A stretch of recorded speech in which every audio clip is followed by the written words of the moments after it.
Hello friends, आज की इस वीडियो में इस ट्रांसपोर्टेशन प्रॉब्लम को समझने की कोशिश करेंगे। हमारे पास है problem, a product is produced by 4 factories A B C and D. The units production count in them are A 50 units, B 70, C 30 and D 50 units. These factories supply the product to 4 stores जिनकी demand हमें given है, और unit transportation cost in rupees from each factory to store is given. So हमारे पास problem है, हमारे पास ये factories हैं, इन फैक्ट्रीज की जो हमारे पास सप्लाई है वो हमें ये गिवन है। नेक्स्ट चीज, इन स्टोर्स की जो डिमांड है वो हमें गिवन है। अगर हम फैक्ट्री ए से स्टोर 1 पे हम अपने प्रोडक्ट्स को सप्लाई करते हैं तो एक यूनिट सप्लाई करने में जो हमारी ट्रांसपोर्टेशन कॉस्ट पड़ेगी वो कितनी है, 2। सिमिलरली इस फैक्ट्री से स्टोर 2 पे हमारे प्रोडक्ट अगर हमने ट्रांसपोर्ट करने हैं तो यूनिट ट्रांसपोर्टेशन कॉस्ट कितनी है, 4। सोन प्रॉब्लम क्या है हमारे पास, next determine the extent of deliveries from each factory to each of the store so that the total production and transportation cost is minimum. So सबसे पहले तो हमें ट्रांसपोर्टेशन प्रॉब्लम में यही पता लगाना है जो फैक्ट्रीज हैं, कौन सी फैक्ट्रीज किन किन स्टोर्स को कितने प्रोडक्ट सप्लाई करेंगी, एक चीज होगी। दूसरी ये यहाँ पे क्या बोल रहा है, production cost and transportation cost is minimum. ये ट्रांसपोर्टेशन प्रॉब्लम है और हम ट्रांसपोर्टेशन कॉस्ट निकालते हैं, तो हमारी अगर ट्रांसपोर्टेशन कॉस्ट कम होगी तो प्रोडक्शन कॉस्ट भी ऑटोमेटिकली कम हो जाएगी। क्यों? क्योंकि प्रोडक्शन कॉस्ट क्या है, वो सभी कॉस्ट जो एक प्रोडक्ट को हम बनाने में लगाते हैं, ठीक है। सो प्रोडक्शन कॉस्ट में हमारे पास वो सभी कॉस्ट आ जाएंगी, जैसे उस प्रोडक्ट को बनाने के लिए जो मटेरियल लगता है, लेबर लगती है, लेबर कॉस्ट लगती है, क्लियर। अगर मशीनरी हम रिपेयर करते हैं उसकी कॉस्ट आ जाएगी, टैक्सेस जो हम पे करते हैं वो सभी क्या है, प्रोडक्शन कॉस्ट के ही अंडर आती है। तो ट्रांसपोर्टेशन कॉस्ट भी प्रोडक्शन कॉस्ट के ही अंडर आती है। अगर ट्रांसपोर्टेशन कॉस्ट कम होगी तो ऑटोमेटिकली प्रोडक्शन कॉस्ट भी कम हो जाएगी। सो देखिए इस प्रॉब्लम में हमारे पास सबसे पहले ट्रांसपोर्टेशन प्रॉब्लम में हमें पता है initial basic feasible solution find out करते हैं, वो हम किसी भी मेथड से कर सकते हैं। अगर स्पेसिफिक मेथड गिवन होगा प्रॉब्लम में तो उसी मेथड से करना पड़ेगा, लेकिन अब कोई भी मेथड मेंशन नहीं है, अब हमारी चॉइस है, तो हम इन मेथड से इनिशियल सोल्यूशन निकाल सकते हैं।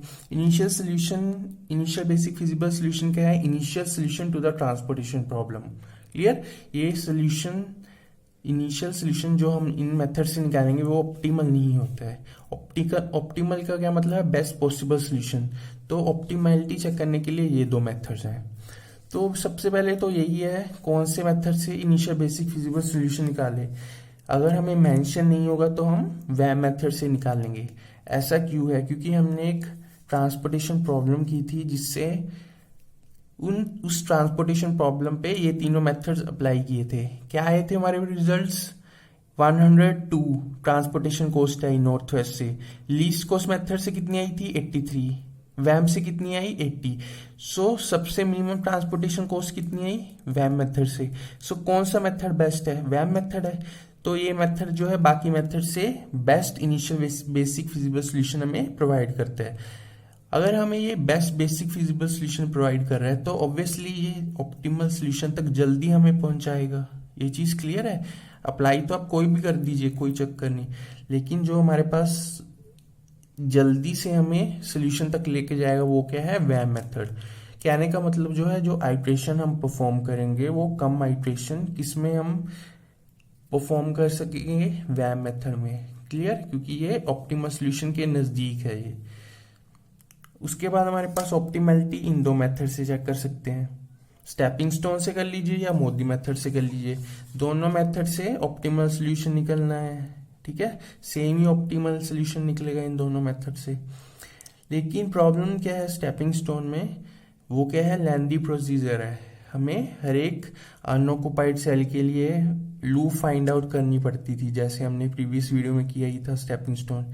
तो हम कोशिश करेंगे मोदी मेथड से हम इसको करेंगे। मोदी मेथड क्या है, टाइम सेविंग मेथड है। सो जो हमारे पास इस प्रॉब्लम को सोल्व करने के लिए है वो हम क्या करेंगे, वैम मेथड अप्लाई करेंगे इनिशियल बेसिक फिजिबल सॉल्यूशन निकालने के लिए। एंड ऑप्टिमैलिटी के लिए मोदी मेथड, जिसको यूवी मेथड भी बोलते हैं। क्लियर? अगर आप ध्यान से देखें इस प्रॉब्लम में हमने जब टोटल डिमांड चेक की वो कितनी आई 185 एंड टोटल सप्लाई जब हमने चेक की वो कितनी है 200। सो ये हमारे पास क्या है अनबैलेंस ट्रांसपोर्टेशन।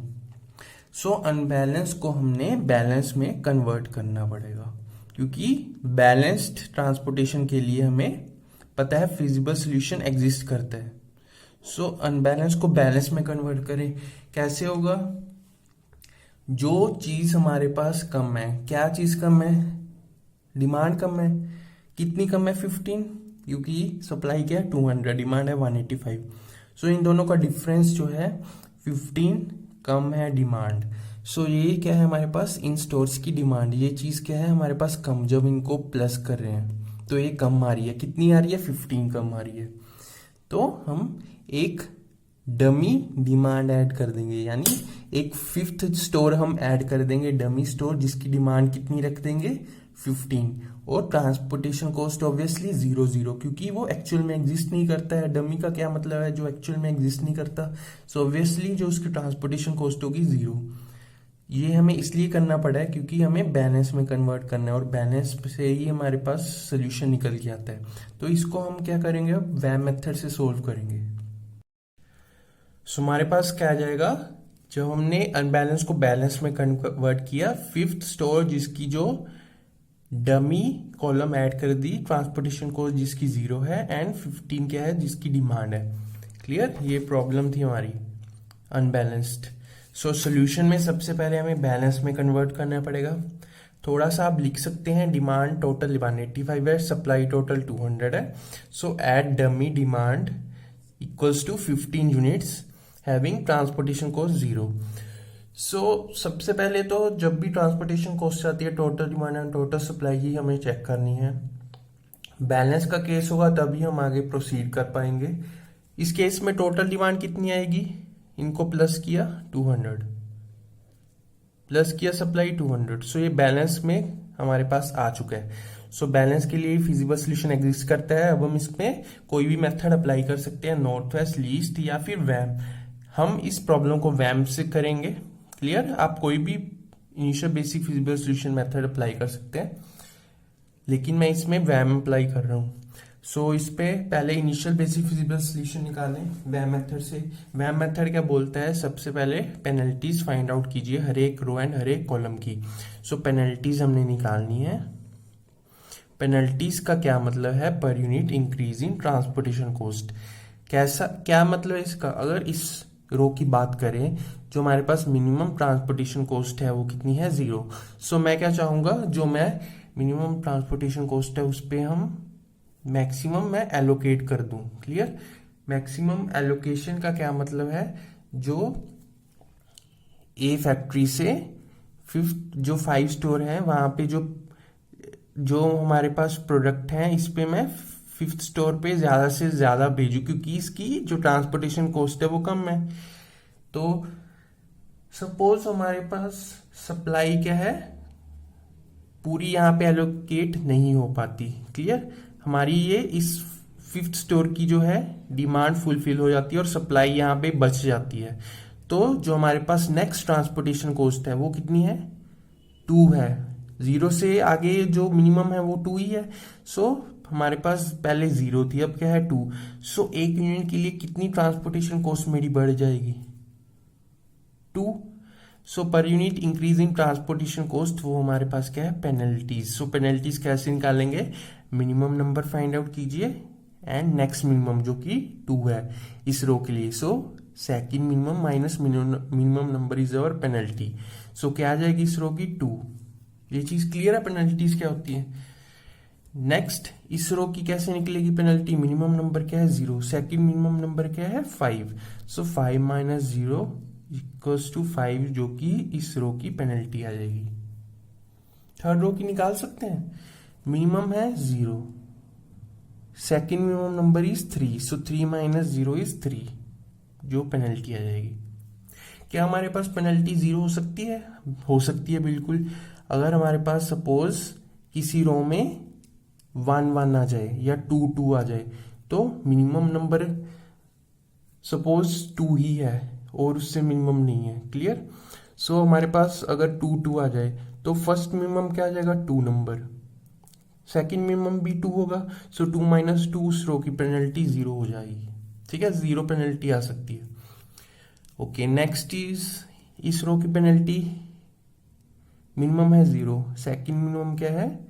3, सो 3 माइनस 0 जो कि इस रो की पेनल्टी 3 आ जाएगी। तो क्या हम कॉलम वाइज भी निकाल सकते हैं? बिल्कुल, जैसे हमने रो वाइज निकाला है वैसे कॉलम वाइज निकाल लीजिए।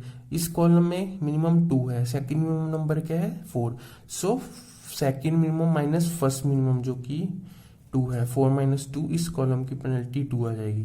सो इस कॉलम में मिनिमम है 3, सेकंड मिनिमम है 4, 4 माइनस 3 1 आ जाएगी। इस कॉलम में कितनी है मिनिमम? 6, सेकंड मिनिमम क्या है? 7, 7 माइनस 6 1 आ जाएगी। नेक्स्ट कॉलम में 5 माइनस 3 2, इसकी 0। क्लियर? सो हमें क्या करना है वैम मेथड में? प्रोसीजर आपको, अगर प्रोसीजर और नोट्स डाउनलोड करने हैं तो इस वेबसाइट से आप कर सकते हैं। VAM methods, least cost method and सभी मेथड्स के जो हैं वहाँ पे प्रोसीजर मिल जाएंगे और बाकी नोट्स, इसके भी नोट्स मिल जाएंगे जो इस प्रॉब्लम है। तो इसमें हमारे पास वह मेथड में क्या होता है? मैक्सिमम पेनल्टी हम चेक करते हैं कहाँ पे पड़ रही है हमें, किस रो में या किस कॉलम में। सो मैक्सिमम पेनल्टी चेक कीजिए, इस रो के लिए। सो मैक्सिमम पेनल्टी के लिए मिनिमम ट्रांसपोर्टेशन कॉस्ट हम सिलेक्ट करेंगे। क्लियर? क्योंकि हम नहीं चाहेंगे जहाँ पे मैक्सिमम पेनल्टी है वहाँ पे हम ट्रांसपोर्टेशन कॉस्ट को एलोकेशन ना दें, क्योंकि यहाँ पे मैक्सिमम पेनल्टी है। ठीक है, तो इसी रो में हमें किसी को एलोकेशन देनी पड़ेगी। किसको देंगे? जिसकी हमारे पास ट्रांसपोर्टेशन कॉस्ट सबसे मिनिमम होगी, जो कि इस सेल के लिए है। इसको हम सेल बोलते हैं, इस स्केयर को। ठीक है, सो हमें वैम मेथड में मैक्सिमम पेनल्टी चेक करनी है एंड मिनिमम उस रो या उस कॉलम की ट्रांसपोर्टेशन कॉस्ट जो कि इस रो के लिए 0 है। तो कॉरस्पॉन्डिंग डिमांड चेक कीजिए एंड सप्लाई चेक कीजिए। सो मैक्सिमम एलोकेशन हम इस सेल को देंगे। Maximum allocation is the minimum of these two. So यहाँ पे मैक्सिमम कितनी एलोकेशन हो सकती है? इन दोनों का जो मिनिमम है।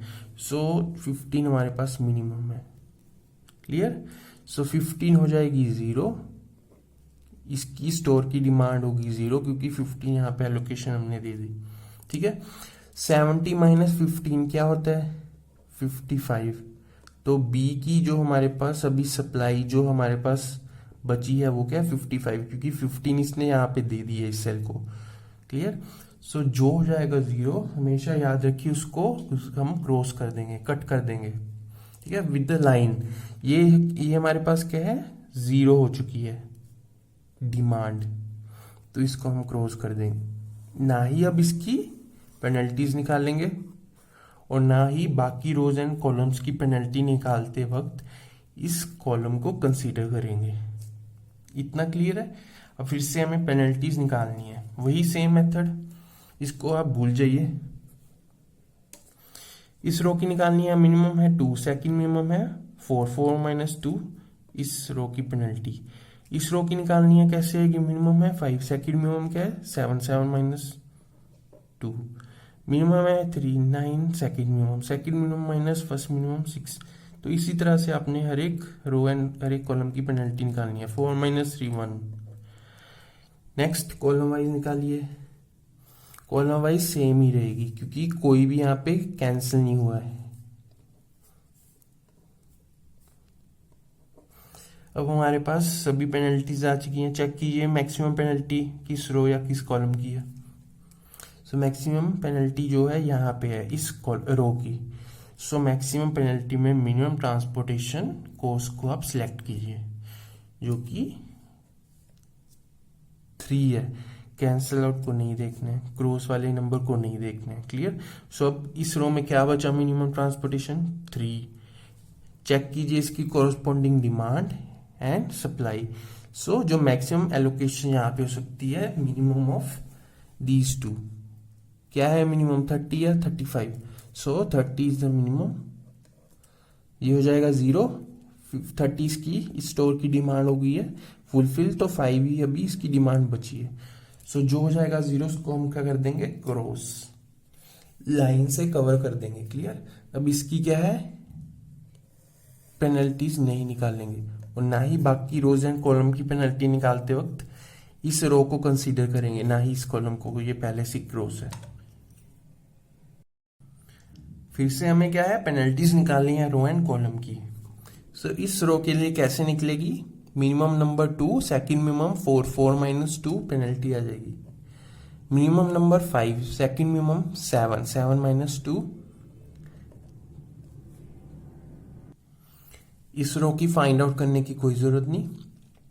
नाउ इस रो के लिए मिनिमम है 3, सेकंड मिनिमम 4, 4 - 3 क्या है 1। अब फिर से कॉलम वाइज पेनल्टीज निकालिए, इसकी निकालने की कोई जरूरत नहीं है। सो इस कॉलम के लिए मिनिमम है 2, सेकंड मिनिमम क्या है 4, 4 - 2 2 आ जाएगा।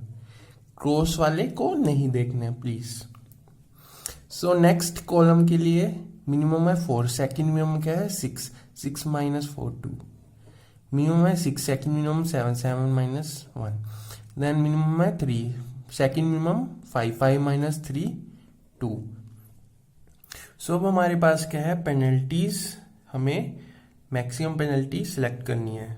मैक्सिमम पेनल्टी के लिए मिनिमम ट्रांसपोर्टेशन को सिलेक्ट करनी है।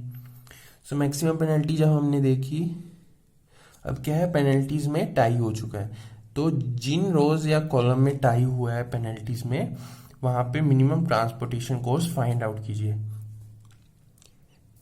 सो इसके लिए हमारे पास इस कॉलम के लिए मिनिमम ट्रांसपोर्टेशन कॉस्ट 2 है। इसके लिए कैंसिल आउट को नहीं देखना है।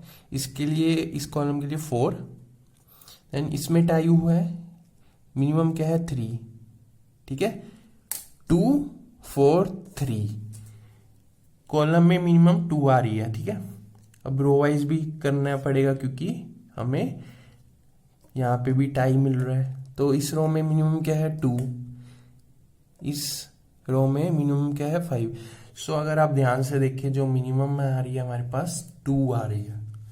सो मिनिमम ट्रांसपोर्टेशन कॉस्ट हमें अगर मिल जाती है तो वहां पे एलोकेशन दे देंगे। सपोज हमारे पास अगर ट्रांसपोर्टेशन कॉस्ट मिनिमम में भी टाई हो जाता तो हम क्या करते, तो हम क्या करेंगे, जहां पे मिनिमम ट्रांसपोर्टेशन कॉस्ट में टाई हो रहा है वहां पे चेक करेंगे उसकी demand and supply. Maximum allocation कहाँ पे हो सकती है, उस सेल को हम पहले एलोकेशन कर देंगे। क्लियर। उसके बाद हमारे पास क्या है, अगर एलोकेशन भी हमारे पास क्या है सेम आ जाती तो आर्बिट्री यानी अपनी मनमर्जी से चूज कर लेते। ये चीज क्लियर है। अब इस क्वेश्चन में वापस आ जाते हैं। मैक्सिमम पेनल्टी आई थी हमारे पास 2। हमने जब इन सभी रो एंड कॉलम की चेक की, मिनिमम ट्रांसपोर्टेशन कॉस्ट हमारे पास यूनिक आ गई, ठीक है, जो कि 2 आ गई थी मिनिमम। सो इसकी डिमांड चेक की एंड सप्लाई चेक की। मैक्सिमम एलोकेशन हमें देनी होती है। सो maximum allocation is the minimum of these 2, जो कि हमारे पास 25 है। सो ये हो जाएगा 0। इस स्टोर की डिमांड फुलफिल हो गई है, ठीक है, 0 हो जाएगी। नेक्स्ट, इस जो हमारे पास फैक्ट्री है 50 ने 25 यूनिट्स यहाँ पे जो है सप्लाई कर दी है, तो यहाँ पे कितनी है 25 रह गई, ठीक है। 25 जो है इस स्टोर की फुलफिल कर दी ना इसने, तो 50 - 25 बैलेंस रह गया उसका। सो जो हो जाएगा 0 उसको हम कर देंगे क्रॉस। ना ही इसकी अब हम पेनल्टीज निकालेंगे और ना ही बाकी रोज एंड कॉलम्स की पेनल्टी निकालते वक्त इसको कंसीडर करेंगे। फिर से हमें क्या है, पेनल्टीज निकालनी है हर एक रो एंड हर एक कॉलम की। वही सेम मेथड, क्रॉस वाले नंबर्स को नहीं देखना है प्लीज। जो इस रो की आएगी मिनिमम है 4, second minimum is 6, 6 - 4 is the penalty of this column row. Then minimum is 5, second minimum इस रो के लिए 7, 7 - 5 2 आ जाएगी इस रो की। इसकी निकालने की कोई जरूरत नहीं। देन इस रो के लिए minimum 3, second minimum 6, 6 - 3 3। Row column wise निकालिए। इस कॉलम की निकालने की कोई जरूरत नहीं। इस कॉलम में मिनिमम क्या है 4, सेकंड मिनिमम क्या है 6, 6 - 4 2 आ जाएगी इस कॉलम में पेनल्टी। इस कॉलम की मिनिमम है 6, सेकंड मिनिमम 7, 7 माइनस 6 इस कॉलम की पेनल्टी आ जाएगी। नेक्स्ट देखिए मिनिमम है 3, सेकंड मिनिमम 5, सो 5 माइनस 3 इस कॉलम की पेनल्टी। सो अब चेक कीजिए मैक्सिमम पेनल्टी कहाँ पे हमें पड़ रही है। सो मैक्सिमम पेनल्टी इस रो के लिए है। सो मैक्सिमम पेनल्टी के लिए मिनिमम ट्रांसपोर्टेशन कॉस्ट में हमें एलोकेशन देनी है।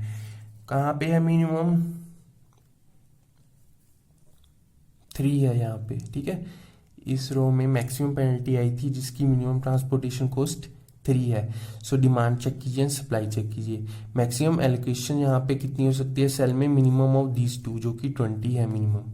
ये हो जाएगा 0, 30 के पास क्या रहेगा बैलेंस डी फैक्ट्री के पास, एंड इसकी जो है 4th स्टोर की डिमांड हो गई फुलफिल, इसको कर देंगे क्रॉस। अब इसकी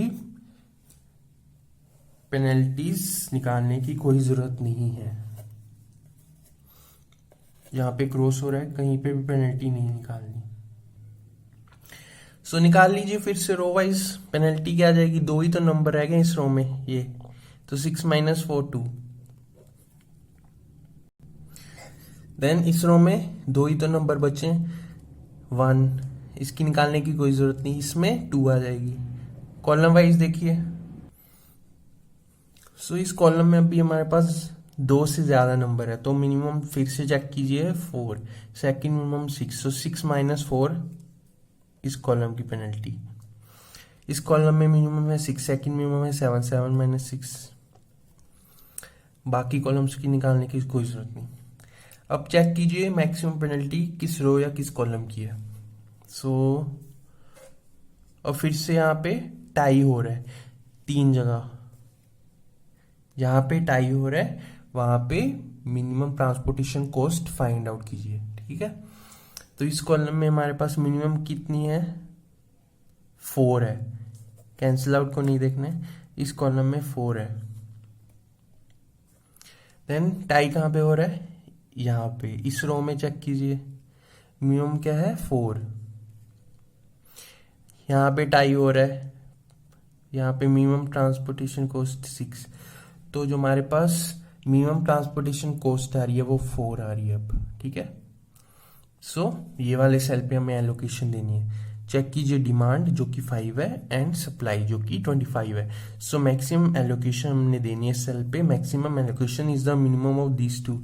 सो 5 और 25 में मिनिमम 5 है, सो ये हो जाएगा 0, 25 ने 5 दे दी, इसके पास क्या रहेगा 20, अभी जो हो जाएगा 0 उसको कर देंगे क्रॉस। अब इसकी पेनल्टीज निकालने की कोई जरूरत नहीं। नेक्स्ट फिर से row wise and column wise penalties निकालिए।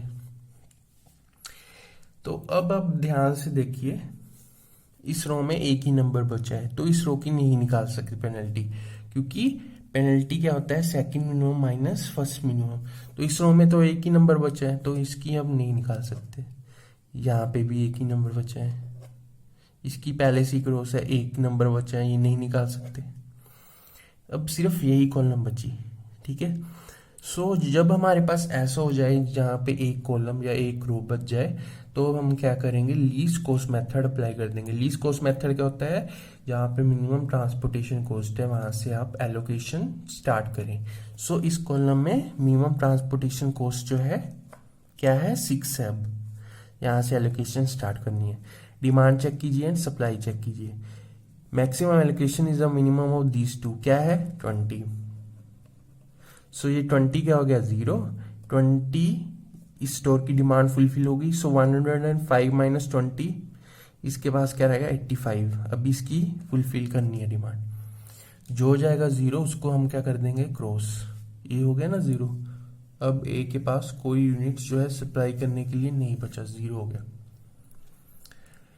नेक्स्ट यही कॉलम बची तो थी, तो मिनिमम नेक्स्ट मिनिमम देखिए 6 से आगे क्या है 7 है, तो यहाँ से हमने एलोकेशन देनी है। चेक कीजिए डिमांड 85, चेक कीजिए supply 55, minimum allocation maximum allocation is the minimum of these two, so maximum यहाँ पे 55 एलोकेशन आ जाएगी, ये हो जाएगा 0, इसके पास क्या रहेगा 30, ठीक है। जो हो जाएगा 0 उसको कर देंगे क्रॉस। एंड में हमारे पास हमेशा डिमांड एंड सप्लाई इक्वली बचेगी। 30 बची है एंड 30 बची है, एक ही तो सेल बचा है, तो 0 0 हो जाएगा, ये भी 0 एंड ये भी 0। ठीक है, सो हमारे पास क्या है, क्वेश्चन का आ गया एक्सटेंट ऑफ डिलीवरीज का समझ क्या होता है। इसका मतलब ए फैक्ट्री से वन स्टोर पे जो हमने प्रोडक्ट सप्लाई करने हैं वो क्या है 25, ए से 2 कितने करने हैं 5, ए से 3 कितने करने हैं 20, so on according to VAM method.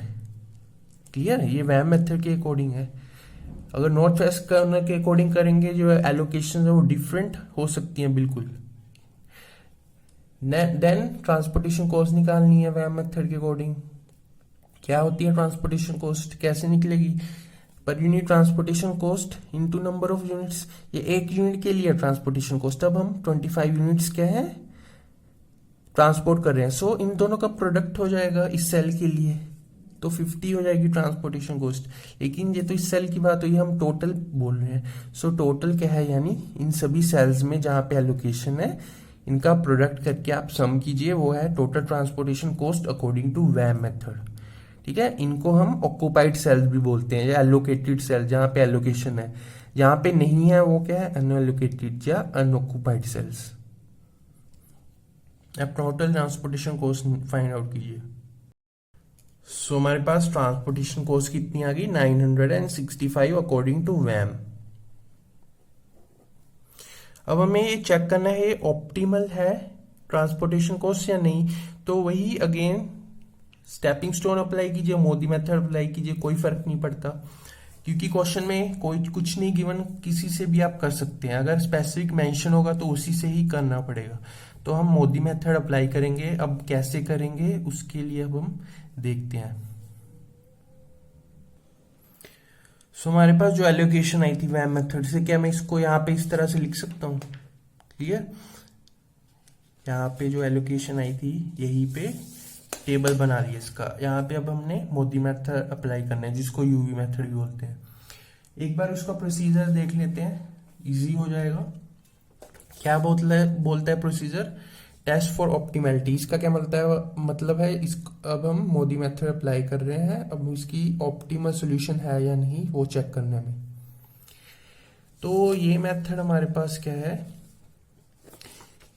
हमें 2 कंडीशन सेटिस्फाई होनी जरूरी है तभी ये मेथड अप्लाई कर सकते हैं। क्या है वो condition, check whether m plus m minus 1 is equal to number of allocation. m क्या है number of rows and n क्या है नंबर ऑफ कॉलम्स। जो हमारे पास ये आया है मैट्रिक्स या टेबल, क्या है फर्स्ट ऑप्टिमैलिटी की कंडीशन, मोदी मेथड अप्लाई तभी होगा जब ये 2 कंडीशन सेटिस्फाई होंगी। क्या m plus n minus 1 equals to है नंबर ऑफ एलोकेशंस के, ये हमने चेक करना है। m plus n minus 1 equals to number of allocations. m क्या है नंबर ऑफ रोज, या कितनी हमारे पास फैक्ट्रीज हैं ये बोल दीजिए, 1 2 3 4, ठीक है, 4 सप्लाईज हैं, 4 फैक्ट्रीज हैं, 4 प्लस n क्या है number of columns minus 1 equals to number of allocations. Allocations हमें पता है क्या होती है, यहाँ पे ये एलोकेटेड सेल है, यहाँ पे एलोकेशन है 1 2 3 4 5 6 7 8। सो m प्लस m माइनस 1 क्या है, 4 प्लस 5 9 माइनस 1, क्या ये 8 इक्वल्स टू 8 है, हाँ, सो 8 इक्वल्स टू 8 है। ये हमारे पास क्या है, फर्स्ट कंडीशन सेटिस्फाई हो गई है। इस तरह के सॉल्यूशन को हम क्या बोलते हैं, नॉन डीजेनरेट। जब हमारे पास m plus n minus 1 number of allocations की इक्वल आ गए, वो क्या है, non degenerate solution. Next second condition क्या है, प्रोसीजर पे वापिस चलिए, क्या बोलता है procedure, check whether allocations and independent position, that is it does not form a loop. Second condition क्या बोलती है, जो ये एलोकेशंस है इनमें लूप नहीं बननी चाहिए। ठीक है, यहाँ पे आप लिख दीजिए सेकंड कंडीशन इंडिपेंडेंट पोजीशन पे, इंडिपेंडेंट यानी कि लूप नहीं बननी चाहिए, लूप नहीं बननी चाहिए। तो इसका क्या मतलब है, ध्यान से देखिए, लूप की डेफिनेशन क्या है, जहां पे एलोकेशन है, ये एलोकेशन है, एलोकेटेड सेल भी बोलते हैं इनको, किसी भी एलोकेशन से आप स्टार्ट कीजिए, वर्टिकल और हॉरिजॉन्टल मूव कीजिए एलोकेटेड सेल से, एंड अगर उस स्टार्टिंग पोजीशन पे हम वापस आ जाएं, वो क्या है हमारे पास लूप। कहने का क्या मतलब है, कहीं पे भी आप एलोकेटेड सेल देखिए, यहां से स्टार्ट की हमने, सपोज हमने क्या है मूव करना है या तो हॉरिजॉन्टल या फिर वर्टिकल। मूव करने के लिए कंडीशन क्या है, एलोकेटेड सेल होना जरूरी है। क्या इसके नीचे एलोकेटेड सेल है, नहीं, नीचे मैं मूव नहीं कर पा रहा। क्या इसके आगे है, हाँ, यहाँ पे भी है, यहाँ पे भी है, मैं यहाँ तक भी मूव कर सकता हूँ एंड यहाँ तक भी मूव कर सकता हूँ। ठीक है, सपोज मैं यहाँ तक मूव किया पहले, देन नीचे आ सकता हूँ, यहाँ पे एलोकेशन एक, जरूरी नहीं है हर एक सेल में एलोकेशन हो, यहाँ पे इस एलोकेशन नहीं है तब भी मैं यहाँ से यहाँ आ सकता हूँ क्योंकि यहाँ पे एलोकेशन है। देन मैं स्टार्टिंग पोजीशन पे नहीं आ पा रहा, सपोज यहाँ पे कोई एलोकेशन होती, मैं यहाँ से यहाँ मूव कर जाता है, स्टार्टिंग पोजीशन पे आ जाता, तो ये लूप बन जाती मेरी। तो लूप नहीं बननी चाहिए, इस केस में नहीं बन रही है, जो कि अच्छी बात है, हमारे पास सेकंड कंडीशन भी सेटिस्फाई हो रही है। जब नहीं होगी कैसे लूप ब्रेक करनी है वो भी हम सीखेंगे। इस केस में फिलहाल नहीं बन रही है, कहीं और बन रही है वो चेक कर लीजिए आप। सपोज यहां से एलोकेशन स्टार्ट की, मैं यहां से मूव कर सकता हूं, यहाँ पे ऊपर नहीं जा सकता ना ही नीचे आ सकता हूँ, कोई एलोकेशन नहीं है, नहीं आ पा रहा मैं स्टार्टिंग पोजीशन पे, लूप नहीं बन रही। सो हमारे पास दोनों कंडीशन सेटिस्फाई हो गई, m plus m minus one equal to number of allocations हैं एंड इंडिपेंडेंट पोजीशंस पे हैं ये सभी एलोकेशंस, यानी इनमें कोई लूप नहीं बन रही है। नेक्स्ट है, अब हम अप्लाई कर सकते हैं Modi method, apply Modi method, जिसको यूवी मेथड भी बोलते हैं। सो क्या बोलता है मोदी मेथड, हमारे पास प्रोसीजर पे अगर हम वापिस जाएं, सो हमें कैलकुलेट करनी है you I plus V J is equals to C I J की values for occupied cells.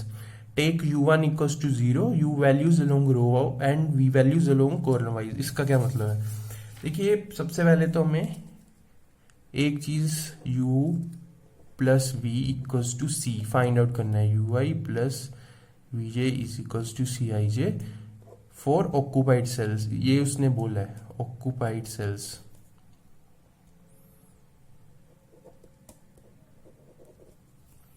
Clear, u की वैल्यूज हमें अलोंग रो वाइज लेनी है, इस रो के लिए u1 बोल दिया, इस रो के लिए u2 बोल दिया, इस रो के लिए u3 वैल्यू निकालेंगे, इस रो के लिए u4 एंड v की values column wise, u1 v1 v2 v3 v4 v5। Next चीज क्या बोलता है वो, u1 की वैल्यू आप 0 फिक्स कर दीजिए। क्लियर, u1 आपको अगर 0 नहीं रखना है, u2 रख लीजिए 0, u3 0 रख लीजिए, u4 0 रख लीजिए, एक आप वैल्यू जो है 0 रख सकते हैं, v1 0 रख लीजिए, v2 v3 v4 v5, कोई भी एक इसमें 0 रखना हमें पड़ेगा। ठीक है, फिक्स कर दिया हमने एक 0, मैंने इस केस में u1 को 0 मान लिया, आप कोई भी एक वैल्यू या v की वैल्यू एक सिर्फ 0 रख सकते हैं। ठीक है, देन हमें कंप्यूट करना है, कंप्यूट मतलब कैलकुलेट करना है you I plus v j equals to C I j for occupied cell. इसका क्या मतलब है, ध्यान से देखिए, जहां पे ऑक्यूपाइड ये एलोकेशन है, ऑक्यूपाइड सेल है, इनको देखते हुए यू आई प्लस वी जे की वैल्यूज हमें यू एंड वी की वैल्यूज निकालनी है। वो कैसे निकालेंगे देखिए ध्यान से, मैं यहाँ पे थोड़ा सा इजी करने के लिए अब क्या करता हूँ, यहाँ पे लिख देता हूँ फॉर ऑक्यूपाइड सेल्स। ठीक है, यहाँ पे आसानी रहेगी वैल्यूज, ठीक है, निकालते वक्त। सो वैल्यूज निकालनी है एलोकेटेड सेल या ऑक्यूपाइड सेल को देखते हुए यू एंड वीज की। u1 मैंने 0 रख लिया। ठीक है, क्या बोल रहा है, u plus we equals to C. ठीक है, i का क्या मतलब है, रो वाइज, j का क्या मतलब है, कॉलम वाइज। i j मतलब सपोज यहाँ पे 1 है, यहाँ पे 2 है, सो हमारे पास क्या गया C12, यानी कि जो कोस्ट हो रही है हमारी 12, ये वाला सेल, इस सेल की बात हो रही है, ठीक है। इस तरह से हमने देखना है। सो हमारे पास क्या है, u plus we equals to C, जो कि कोस्ट है 2, ठीक है। यही है formula, u plus we equals to C. Allocation यहाँ पे है, इसको हम देख सकते हैं, सिर्फ एलोकेशन सेल्स को ही देखना है। यहां से स्टार्ट कर लीजिए, यहां से स्टार्ट कर लीजिए, जहां से निकल सकती है कहीं से भी कर लीजिए, क्योंकि यहाँ पे एलोकेशन है स्टार्टिंग में, तो हमारा ध्यान ऑब्वियसली यहाँ पे जाएगा, एलोकेटेड सेल है। सो क्या बोलता है, u प्लस इसका v इज इक्वल्स टू इसकी कोस्ट, इस सेल की क्या है कोस्ट 2। क्या हमें u1 की वैल्यू पता है, हाँ हमने फिक्स कर लिया 0। क्या हमें v1 की वैल्यू पता है, नहीं। सो इक्वल्स टू 2, सो v1 क्या आ जाएगा ऑटोमेटिकली 2। इस तरह से हमें निकालना है, ठीक है। आ गया v1, u1 u2 u3 u4, v1 v2 v3 v4, जितने भी होंगे u एंड v की वैल्यूज निकाल लीजिए एलोकेटेड सेल को देखते हुए।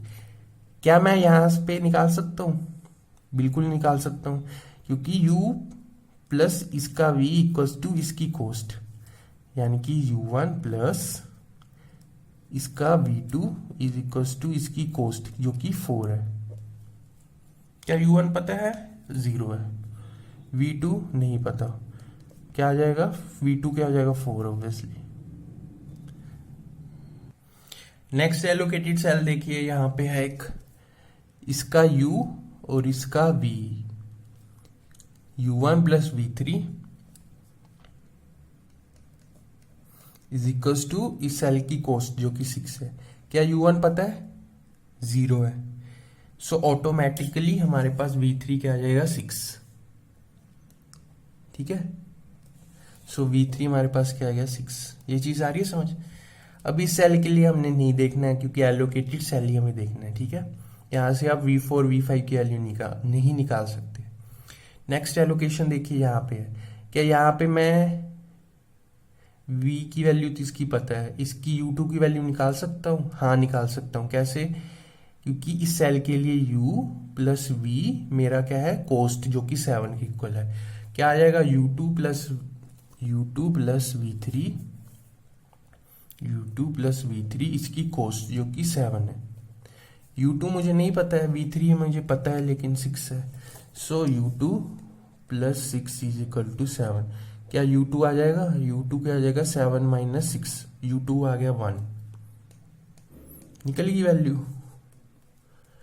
नेक्स्ट यहां से निकाल सकता हूं इसकी वैल्यू, एलोकेटेड सेल ही देखना है। इसकी u की वैल्यू ऑब्वियसली पता है, v5 मैं यहां से निकाल सकता हूं। कैसे निकलेगा, u plus v equals to 0। तो मैं ऐसा क्या रखूं v की वैल्यू जो ये 0 आ जाए कोस्ट, क्योंकि हमारे पास u2 plus v5, u plus v तो होता है u2 plus v5 is equal to 0। u2 हमारे पास 1 है plus v5 is equal, so v5 obviously 1 इधर जाएगा, -1 हो जाएगा, ठीक है। सो 1 -1 0, ठीक है। इस तरह से भी आप चेक कर सकते हैं। नेक्स्ट एलोकेटेड सेल देखिए, यहाँ पे है। क्या इसकी u और v की वैल्यूज पता है हमें, v की पता है, u की निकाल सकते हैं, क्योंकि u plus v equals to c, यानी कि 3, ठीक है ना। u3 plus v2 is equals to 3। u3 नहीं पता, लेकिन v2 हमें पता है, 4 है। सो u3 क्या आ जाएगा, 3 माइनस 4, -1 आ जाएगा u3 आ गया -1। सभी u एंड v की वैल्यूज निकल गई, नहीं अभी v4 और u4 बचा। सो देखिए किसकी निकाल सकते हैं हम, u4 की निकाल सकते हैं, क्योंकि u प्लस v हमें पता है इज इक्वल्स टू 8। सो 2 आ जाएगा, 2 प्लस 6 इक्वल्स टू 8, ठीक है। अब मैं डायरेक्टली लिख रहा हूँ, आसान है ये वाली। देन हमारे पास क्या है, v4 निकालना है। एलोकेटेड सेल पे ही निकल सकता है ये, एलोकेट यहाँ पे एलोकेशन है। सो 2 plus v equals to 3। So मैं v की वैल्यू क्या रखूं ऐसी जो 3 आ जाए, 2 + 1 = 3, v4 यानी 1 है। सो u एंड v की सभी वैल्यूज आ गई। नेक्स्ट प्रोसीजर में फिर से चेक कीजिए क्या बोल रहा है।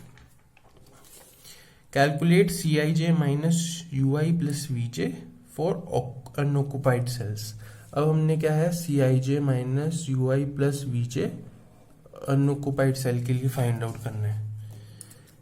हमें Cij minus ui plus vj unoccupied, जहां पे कोई एलोकेशन नहीं है, अनऑक्युपाइड सेल्स। सो यहाँ पे मैं लिख देता हूं फॉर अनऑक्युपाइड सेल्स, ठीक है, फॉर अनऑक्युपाइड। देखिए अनऑक्युपाइड सेल्स कौन कौन से हैं। अब इसको थोड़ा सा मैं इजी बनाने के लिए, अब क्या है, कंफ्यूज नहीं होना है हमें, इसलिए मैं रेड पेन अब यूज कर रहा हूं जहां पे अनऑक्युपाइड सेल है। तो आप ध्यान दीजिए जहां पे अनऑक्युपाइड है, अब रेड पेन से मैं काम कर रहा हूं, ये अनऑक्युपाइड है, कोई एलोकेशन नहीं है, ठीक है। रेड वाले हमें ध्यान रहेगा इसलिए, या स्ट्रेट लाइन ध्यान रखिए, कंफ्यूज नहीं होना बस। सो अनऑक्युपाइड सेल्स ये सभी हैं। अनऑक्युपाइड के लिए क्या फाइंड आउट करना है, Cij minus ui plus vj। कैसे होगा, अनऑक्युपाइड पहला सेल कौन सा है, ये वाला, इसको क्या बोलेंगे x1 4, ठीक है। 1 का मतलब फर्स्ट रो, 4 का मतलब फोर्थ कॉलम। सो x1 4, सो क्या आ जाएगी इसकी वैल्यू, Cij क्या है इस सेल के लिए, कोस्ट 11 माइनस इसका u प्लस इसका v। इसका u कितना है इस सेल का 0, इसका v क्या है 1, 0 + 1। सो 11 माइनस 1 10 आ जाएगा, ठीक है। जो ये वैल्यूज निकाल रहे हैं इसको हम सेल इवैल्यूएशंस भी बोलते हैं, सेल इवैल्यूएशंस, ठीक है, जो हम स्टेपिंग स्टोन में निकालते थे। स्टेपिंग स्टोन और मोदी मेथड में by the way cell evaluation same रहेंगी। जब इसको आप इस प्रॉब्लम को स्टेपिंग स्टोन से भी करोगे, सेल इवैल्यूएशन इस सेल की 10 ही आएगी। तो ये कॉमन, इसमें कॉमन है इन दोनों मेथड्स में एक चीज। नेक्स्ट अनऑक्युपाइड सेल क्या है, ये वाला जिसको x15 first row 5th element, ठीक है। सो हर एक सेल के लिए ऐसे ही निकालना है। Cij क्या है इसका, इस सेल का C कोस्ट 0, ऑब्वियसली ये कोस्ट ही तो है सभी, 0 माइनस ये वाला डाटा कोस्ट ही तो है, माइनस u प्लस v। इसका u क्या है 0, इसका v क्या है -1। सो 0 प्लस -1 ऑब्वियसली -1 हो जाएगा। सो क्या आ जाएगा 0 माइनस -1, तो x15 हमारे पास +1 आ जाएगा,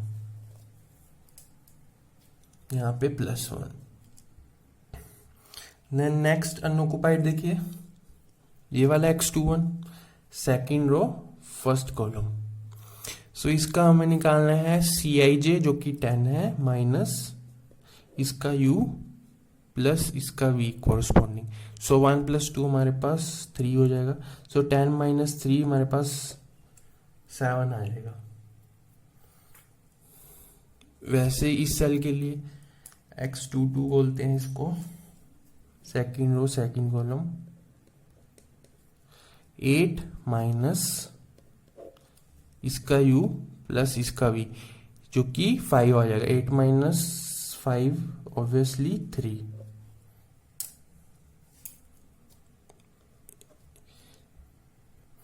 सो थोड़ा सा अब हम स्पीड अप करते हैं, वैल्यूज आप लिख सकते हैं, ठीक है। सो इस सेल के लिए Cij minus u plus v क्या आ जाएगा, 5 minus this plus this. So 5 minus 2 यहाँ पे 3 आ जाएगा। नेक्स्ट अनऑक्युपाइड क्या है, ये वाला।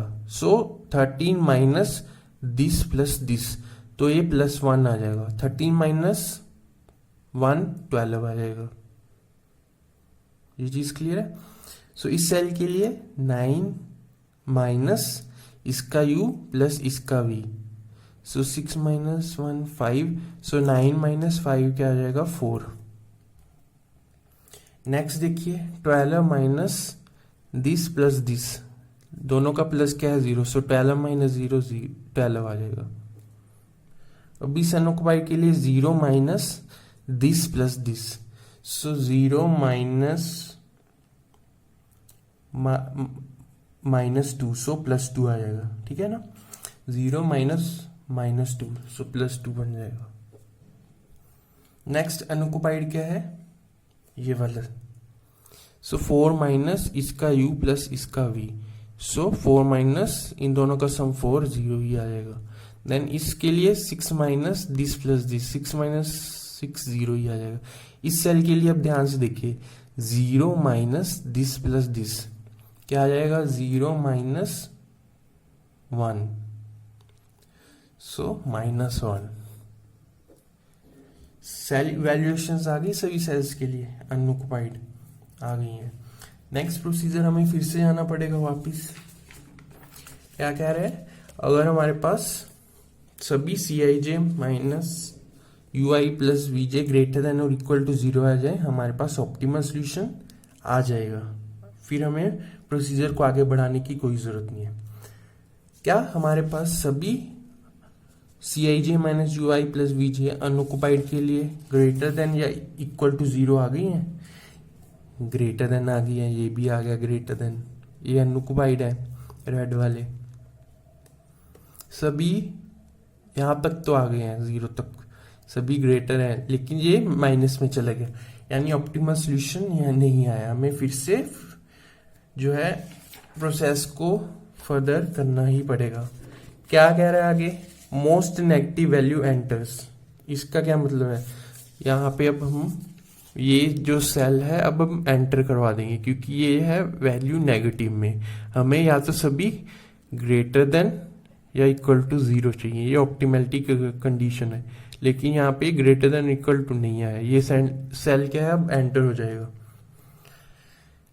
ये कॉन्सेप्ट आया कहाँ से है, क्योंकि ये ट्रांसपोर्टेशन प्रॉब्लम हमारे पास लीनियर प्रोग्रामिंग प्रॉब्लम होती है। हमने स्टार्टिंग इंट्रोडक्शन में भी पढ़ा था।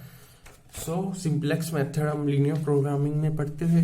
वहां पे क्या करते थे, मिनिमाइजेशन के केस में Cj माइनस Zj की वैल्यू निकालते थे। मिनिमाइजेशन में अगर वो ग्रेटर देन इक्वल टू आ जाती थी, हमारा ऑप्टिमल सोल्यूशन आ जाता था। इसमें भी हम यही कह रहे हैं, Cij minus ui plus vj greater than equal to 0 है, ऑप्टिमल सोल्यूशन आ जाएगा। अगर नहीं आता था, मोस्ट नेगेटिव वैल्यू एंटर्स। ठीक है, तो इसमें भी अब नहीं आया तो मोस्ट नेगेटिव वैल्यू अनऑक्युपाइड के लिए ये है, ये एंटर हो जाएगी।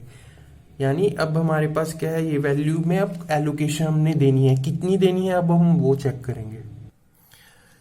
सो हमें यहाँ पे एलोकेशन देनी है, suppose theta plus theta, theta की वैल्यू फाइंड आउट करनी है। हमें नहीं पता हमें कितनी एलोकेशन दे सकते हैं। ठीक है, सो वही थीटा की वैल्यू अब हम फाइंड आउट करेंगे। सो यहाँ पे जब हमने प्लस थीटा मान लिया तो हमारे पास एक लूप बनेगी, उस लूप को हमने फाइंड आउट करना है। लूप हमेशा क्या है, एलोकेटेड सेल पे बनती है, ध्यान है ना आपको।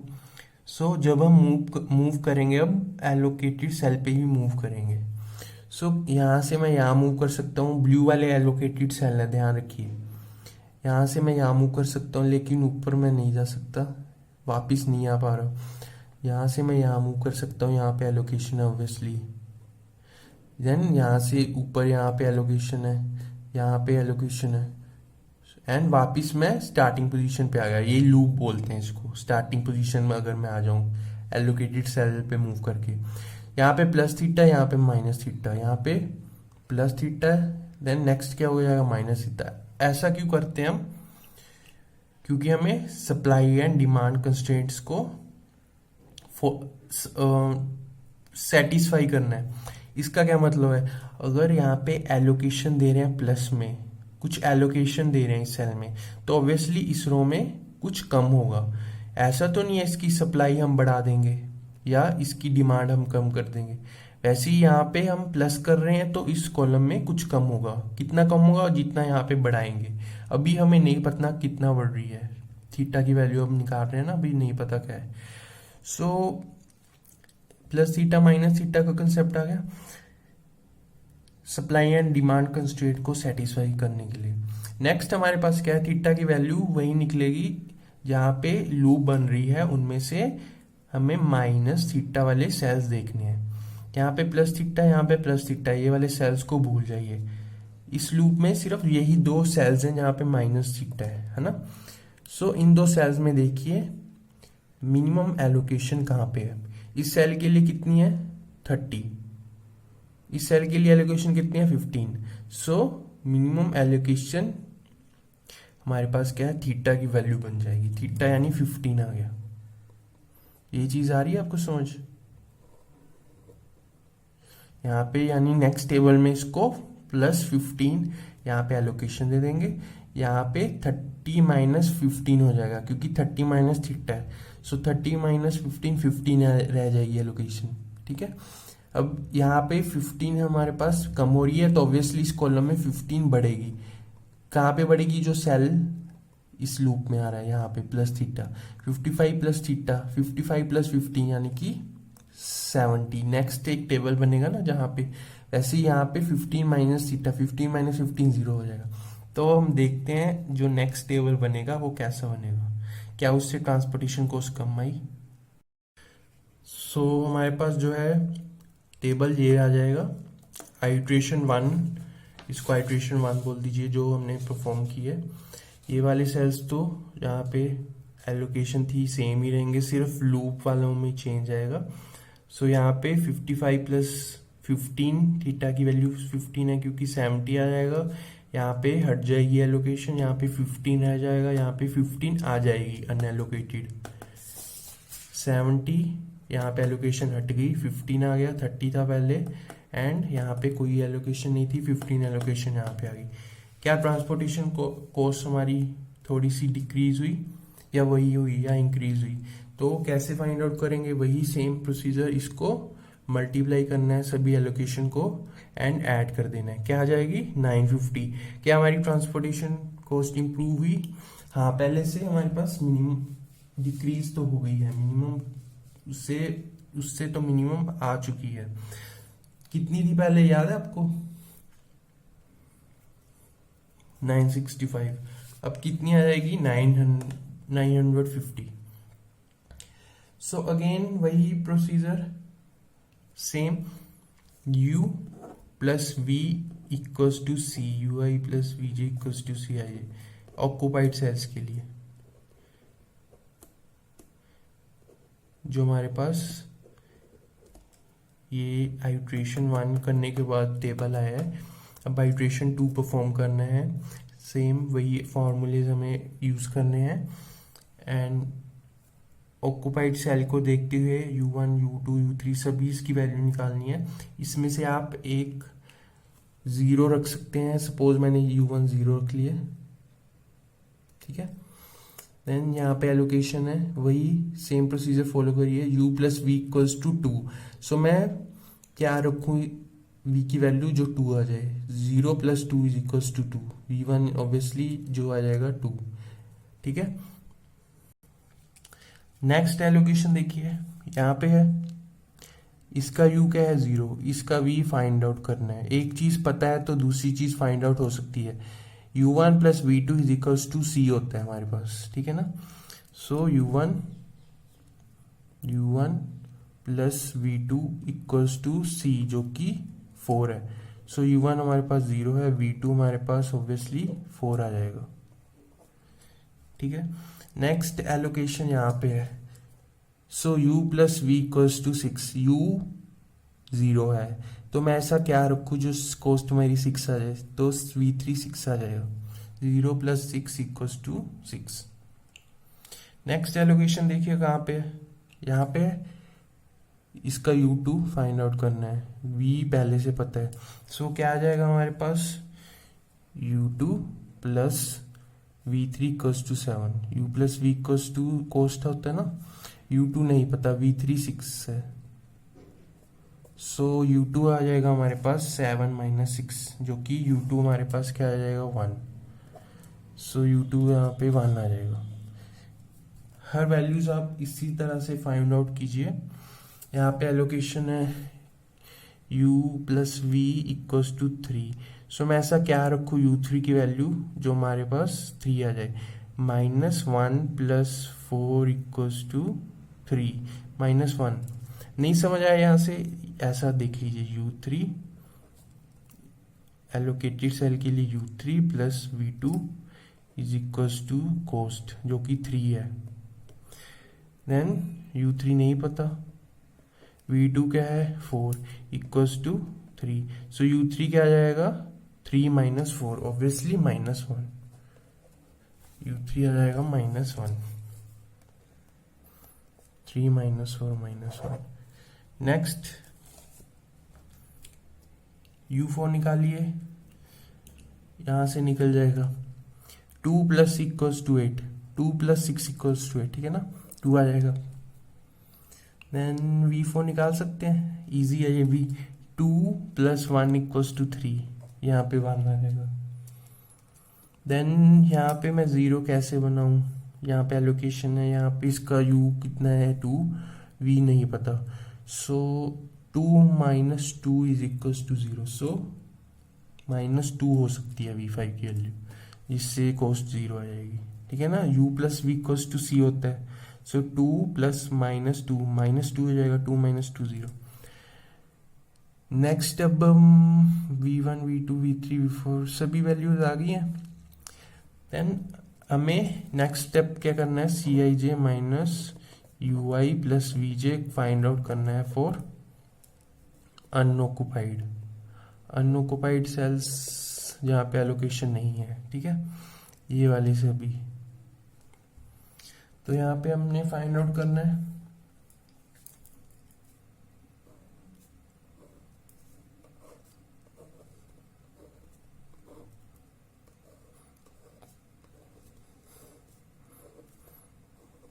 वही कंसेप्ट Cij - ui + vj। पहला अनऑक्युपाइड सेल क्या है ये 1 4 x1 4 बोल देंगे इसको। Cij क्या है 11 माइनस इसका u + इसका v 0 + 1, सो 10 आ जाएगा, ठीक है।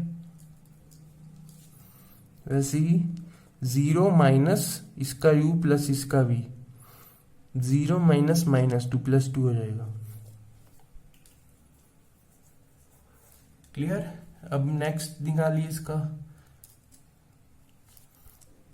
x21 का 10 माइनस u + v, यानी कि 10 - 3 7 आ जाएगा। इसी तरह से फाइंड आउट करिए। सो इसके लिए 8 माइनस दिस प्लस दिस, 8 - 5 हमारे पास क्या आ जाएगा 3, x22 3 आ जाएगा। नेक्स्ट हमारे पास क्या है x24, क्या आ जाएगा Cij - दिस प्लस दिस, 5 - 2 3 आ गया, 3 इसका भी। नेक्स्ट या इस सेल के लिए 0 minus this plus this, 0 minus -1 + 1 आ जाएगा। देन नेक्स्ट सेल के लिए 13 माइनस दिस प्लस दिस, सो 13 - 1 12। इस सेल के लिए 9 माइनस दिस प्लस दिस, 9 - 5 4। इस सेल के लिए 12 माइनस -1 + 1 0 हो जाएगा, 12 - 0 12 ही आ जाएगा। इस सेल के लिए अनऑक्युपाइड के लिए 0 माइनस -3 हो जाएगा, +3 हो जाएगा ये, ठीक है ना, 0 माइनस -3 +3। इस सेल के लिए 4 माइनस दिस प्लस 0 ही आ जाएगा। इस सेल के लिए 6 माइनस दिस प्लस दिस 0, बस उसके कॉरस्पॉन्डिंग वैल्यूज चेक करनी है u एंड v की। सो जब हमने चेक किया सभी अनऑक्युपाइड सेल्स की वैल्यूज आ गई, जिसको सेल इवैल्यूएशन बोलते हैं। सो ऑप्टिमलिटी की क्या कंडीशन है, सभी Cij - ui + vj greater then और इक्वल टू 0 आ जाए, हमारा ऑप्टिमल सोल्यूशन आ गया। क्या सभी अनऑक्युपाइड के लिए आ गया ग्रेटर या इक्वल टू, सभी सेल्स में सेल इवैल्यूएशन या तो ग्रेटर है या इक्वल टू 0, ये हमारा ऑप्टिमल सोल्यूशन आ गया, ठीक है। यानी कोई सेल वैल्यू अब एंटर नहीं हो सकती, जो ये कोस्ट है हमारी optimal cost. This is a optimal solution. ठीक है, सो बस लिख लीजिए ट्रांसपोर्टेशन कॉस्ट 950 ऑप्टिमल है हमारी। एंड यहाँ तक सोल्यूशन आपको समझ आ गया। बस एक थोड़ी सी छोटी सी और चीज़ है जहाँ पे अगर थोड़ा सा अगर और समझना हो, जहाँ पे सेल इवैल्यूएशन 0 आ रही है, उसका क्या मतलब है। यहाँ तक प्रोसीजर क्लियर है तो ठीक है। सेल इवैल्यूएशन जहाँ पे 0 आ जाए, अब मैं वो बता रहा हूँ। देखिए ऑप्टिमल सोल्यूशन तो यही आने वाला है 950। 0 का क्या मतलब है, ये क्या है हमारे पास अल्टरनेट सोल्यूशन। ठीक है, यानी इस सेल पे भी हम एलोकेशन दे सकते हैं, लेकिन सोल्यूशन जो आएगा 950 ही आएगा। कहने का मतलब ये नहीं तो वो, लेकिन सोल्यूशन 950 ऑप्टिमल है। ठीक है, वैसे ही यही यहाँ पे भी एलोकेशन कैसे देनी है, वही प्रोसीजर है। थीटा की वैल्यू जैसे हम निकालते हैं ना, सपोज मैंने यहाँ पे प्लस थीटा मान लिया, इसको मैंने एलोकेशन देनी, क्योंकि ऑप्टिमल सोल्यूशन तो यही आने वाला है। तो लूप फाइंड आउट कीजिए, एलोकेटेड सेल्स के बीच में ही लूप बनेगी। यहाँ से मैं यहाँ मूव कर सकता हूँ। ठीक है, लूप हमेशा कॉर्नर पॉइंट्स, जो कॉर्नर पॉइंट्स पे है ना, वहीं पे हमने फाइंड आउट करना होता है। देन यहाँ से मैं यहाँ जा सकता हूँ। थीटा की वैल्यूज सिर्फ कॉर्नर पॉइंट्स पे फाइंड आउट करनी है। देन यहाँ पे मैं वापस आ सकता, plus theta minus theta plus theta minus theta. Theta की वैल्यू क्या होगी, प्लस थीटा वाली वैल्यूज भूल जाइए, माइनस थीटा को देखिए जहाँ पे मिनिमम एलोकेशन है। यहाँ पे कितनी है 25, यहाँ पे कितनी है 15। सो थीटा हमारे पास क्या आ जाएगा 15। सो जब आप नेक्स्ट टेबल बनाएंगे, ठीक है ना, तो यहाँ पे 15 एलोकेशन आ जाएगी, यहाँ पे 15 एलोकेशन माइनस हो जाएगी। यहाँ पे पहले से 20 है, 15 और ऐड हो जाएगी 35। यहाँ पे 15 है पहले से, 15 माइनस हो जाएगी यानी 0 हो जाएगी। सो जो हमारे पास आंसर आएगा सेम ही आएगा 950, लेकिन एलोकेशन की जो पोजीशन है अब यहाँ पे आ जाएगी। ठीक है ना, सो 0 का मतलब ये होता है। सो आई थिंक यहाँ पे इस वीडियो में आपको थोड़ा सा समझ आया होगा मोदी मेथड, जिसको यूवी मेथड भी बोलते हैं। सो इस वीडियो में इतना ही। Thank you for watching.